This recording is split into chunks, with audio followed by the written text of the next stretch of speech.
अहिल्या पथ को लेकर सरकार द्वारा 75 मीटर रोड के दूसरी तरफ भी स्कीम प्रस्तावित करने के मामले में इंदौर विकास प्राधिकरण परीक्षण करवाएगा। कंसल्टेंट का चयन और परीक्षण के बाद रिपोर्ट सरकार को भेजी जाएगी। देखिए एक खास रिपोर्ट। इंदौर विकास प्राधिकरण संचालक मंडल की बैठक संभागायुक्त दीपक सिंह की अध्यक्षता में संपन्न हुई। इस दौरान अहिल्या पथ को लेकर खास फैसला किया गया है। दरअसल रिजलाई से रेवती गांव तक 15 किलोमीटर क्षेत्र में 75 मीटर चौड़ी सड़क के एक तरफ स्कीम थी, लेकिन सरकार ने दूसरी तरफ भी स्कीम विकसित करने को कहा, जिसे लेकर आईडीए ने फैसला किया कि प्रस्तावित मार्ग के एक और कृषि भूमि होने से योजना की उपयुक्तता के संबंध में परीक्षण करवाया जाएगा। इस हेतु प्राधिकारी के कंसल्टेंट पैनल में से कंसल्टेंट का चयन किया जाएगा। परीक्षण उपरांत प्राप्त रिपोर्ट पश्चात योग्य आगे की कार्यवाही की जा सकेगी। इंदौर विकास प्राधिकरण में जो लीज का पूरा सिस्टम है, लीज देने का या उसके रिन्यूअल का या ट्रांसफ़र का, उसका पूरा एक ऑनलाइन सिस्टम आईडीए के द्वारा संचालित किया जा रहा है।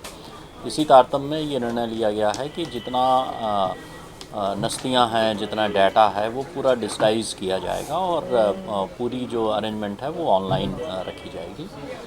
दूसरा जो आईडीए ने आज एक महत्वपूर्ण निर्णय लिया है अहिल्या पथ के बारे में, जो कि आईडीए ने एक अपनी स्कीम बनाकर शासन को भेजी थी। शासन ने उसमें ये मार्गदर्शन दिया है कि इसमें 75 मीटर रोड के एक ही तरफ स्कीम प्रस्तावित किया है, तो उसको दोनों तरफ प्रस्तावित किया जाए।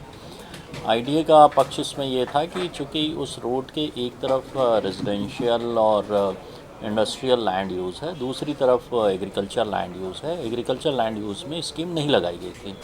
क्योंकि शासन के निर्देश आए हैं, आज इस पर प्राधिकरण ने विचार विमर्श किया है। ये तय किया गया है कि उसकी फाइनेंशियल वाइबिलिटी के लिए एक कंसल्टेंट लगा के हम लोग अगले 1-2 हफ्ते में उसकी पूरी एक रिपोर्ट तैयार की जाएगी और 2 हफ्ते बाद पुनः हम लोग बैठ के उसमें अलग अलग ऑप्शंस पे विचार करके रोड के दोनों तरफ 300 मीटर या 500 मीटर एग्रीकल्चर लैंड यूज़ लेने का क्या प्रभाव पड़ेगा या उसमें लैंड यूज़ का चेंज का कोई प्रपोजल तैयार करना है।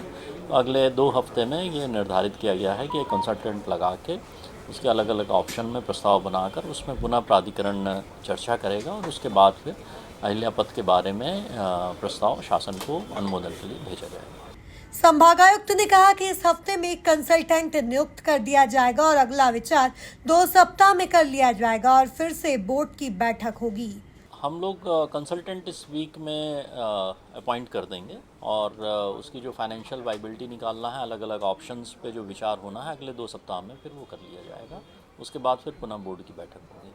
एक अन्य निर्णय में मध्य प्रदेश शासन विज्ञान एवं प्रौद्योगिकी विभाग के आधिपत्य में सुपर कॉरिडोर स्थित भूमि का विकास कार्य एक डिपॉजिट वर्क के रूप में करने की स्वीकृति प्रदान की गई।